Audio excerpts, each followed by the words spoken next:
দিতে হবে। আজকের মানববন্ধন থেকে আমরা একটাই বার্তা দিতে চাই, দ্রুত আরোগ্য কামনা করে আমি আমার সংক্ষিপ্ত বক্তব্য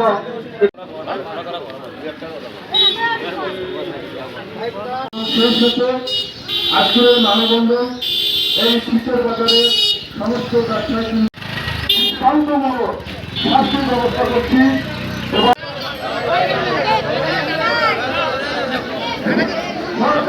বিরুদ্ধে সমস্ত ব্যবসায়িক আমরা ঐক্যবদ্ধ হয়ে আজকের এই মানববন্ধনে আমরা অংশগ্রহণ করেছি। এই মানববন্ধন এখনো পালিয়ে আছে। আমি প্রশাসনের দৃষ্টি আকর্ষণ করে বলছি, আপনারা অতি তাড়াতাড়ি এই পলাতক আসামিকে গ্রেফতার করে এর পিছনে যারা আছে তাদেরকে গ্রেফতার করে সঠিক বিচার করার জন্য আমি বিশেষ আহ্বান